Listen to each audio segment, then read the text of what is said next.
مفتی صاحب سابق وزیر اعظم عمران خان صاحب پر گزشتہ رات جو حملہ ہوا اور اس حملے میں عمران خان صاحب زخمی بھی ہوئے ہیں اور ایک کارکن شہید ہوا ہے، اس پر کوئی مذمتی بیان ریکارڈ کروا دیں اور دعا کریں۔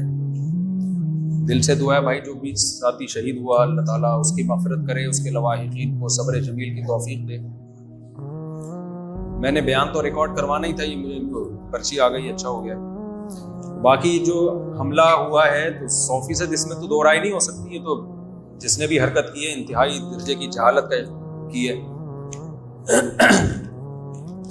اور ایز اے انسانیت عمران خان کی صحت کے لیے بھی ہم دعا کرتے ہیں۔ کسی بھی حملہ ہوتا، انسان ہمارے ملک کا ایک فرد ہے اور مسلمان بھی ہے، پاکستانی بھی ہے، سابق وزیر اعظم بھی ہے، تو یہ تین حق ہیں۔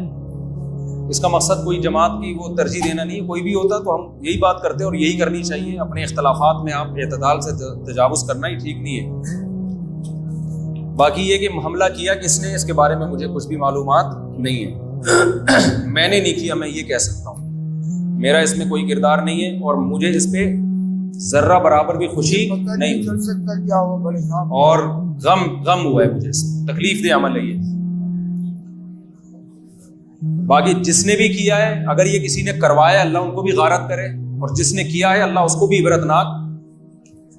اس کا عبرتناک سزا دے۔ اصل ذمہ داری تو حکومت کی ہے نا، جو بندہ شہید ہوا ہے اس کے لواحقین اس قاتل کو لٹکوا سکتے ہیں، پاکستان کا لاء پھانسی ہے، اس کو سزا دلوا سکتے ہیں، ان کو بھی چاہیے کہ اس کو اس کے کیفر کردار تک پہنچائیں۔ باقی ہمارے ملک کے جو حالات ہیں نا اس وقت بہت ہی ناگفتہ بھی حالات چل رہے ہیں۔ دیکھو ہم نے بڑوں سے سنا ہے کہ کسی بھی ملک میں نا 3 چیزیں ہوتی ہیں جس کی وجہ سے ملک مستحکم ہوتا ہے۔ آپ کو پتہ ہے پہلے بنو امیہ کا خاتمہ ہوا، ہماری خلافت تھی وہ، پھر بنو عباس میں بغداد کی خلافت کا خاتمہ ہوا، یہ دوسرا جھٹکا لگا تھا مسلمانوں کو۔ پھر ہندوستان میں مغل بادشاہوں کا خاتمہ ہوا، یہ بھی ہماری حکومت تھی جو ختم ہوئی۔ اندلس کی حکومت کا اس سے پہلے خلافت کا خاتمہ ہوا، وہ بھی ہماری حکومت تھی اسپین میں۔ اس کے بعد پھر خلافت عثمانیہ کا خاتمہ ہوا۔ تو یہ ہم بہت سارے دھچکوں سے گزر چکے ہیں۔ ان تمام دھچکوں میں جو قدر مشترک تھی نا، 3 چیزوں میں سے جب کوئی چیز کمزور ہوتی ہے تو وہ ملک بالآخر فنا ہونے کی طرف جاتا ہے۔ کسی بھی ریاست میں 3 چیزیں ہونا ضروری ہے۔ ان 3 چیزوں میں اگر دراڑ آنا شروع ہو جائے نا تو ریاست کا وجود ختم ہونا شروع ہو جاتا ہے۔ اور یہ بھی سمجھ لو کہ ہمیشہ سے مسلمان اس خوش فہمی میں رہے، جب بنو امیہ کی خلافت تھی مسلمان اس خوش فہمی میں تھے کہ یہ کبھی بھی ختم نہیں ہو سکتی، وہ ہو گئی ختم۔ اندلس میں مسلمان اتنی پاور میں تھے، ان کا خیال یہ تھا ہم کبھی بھی ختم نہیں ہو سکتے، غلطیاں کی ہو گئے ختم۔ پھر یہ جو مغل بادشاہ تھے اتنی پاورفل، اکبر بادشاہ جو تھا نا، جو بہادر شاہ ظفر سے کافی پہلے گزرا ہی ہے، 50 سال اس نے حکومت کی اور ایسی پاورفل گورنمنٹ تھی نا اس کی کہ آپ تصور نہیں کر سکتے۔ اسی وقت سے وہ زوال کا شکار ہونا شروع ہو گئی تھی، اور وہ مسٹیک کی جو عوام کرتی ہے، یاد رکھو۔ میں ایک آپ سے بات بتاؤں کہ حکمرانوں کی بھی مسٹیک ہوتی ہے، اتنی نہیں جتنی عوام کی ہوتی ہے۔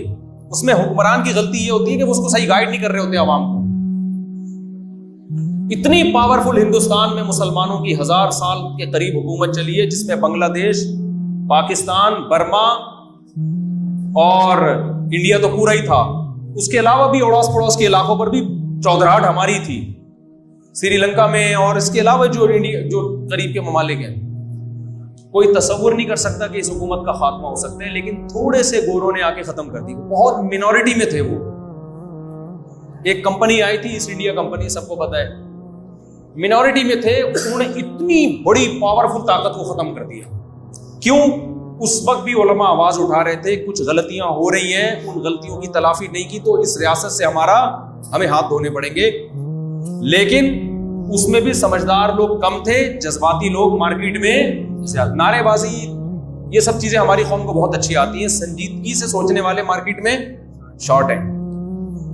پھر خلافت عثمانیہ میں وہاں بھی یہی ہوا، وہ بڑی بڑی مسٹیکس ہو رہی تھی، مذہبی طبقے کی طرف سے بھی صحیح گائیڈنس نہیں تھی۔ مسئلہ سارا یہ تھا، جو خلیفہ تھا نا مسلمانوں کا، وہ کچھ اقدام کرنا چاہتا تھا تو مذہبی طبقہ بعض دفعہ رکاوٹ بن جاتا تھا اس کے سامنے۔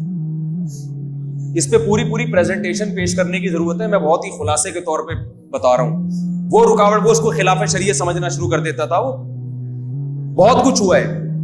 تصور نہیں تھا کہ خلافت عثمانیہ ترکی کی ختم ہوگی، اس کی ایسی کی تیسی. اب ہم اس خوش فہمی میں مبتلا ہیں کہ پاکستان کا وجود کبھی بھی ختم نہیں ہو سکتا. انشاءاللہ نہیں ہوگا ختم. بات اچھی کرنی چاہیے، لیکن جو غلطیاں ہو رہی ہیں نا،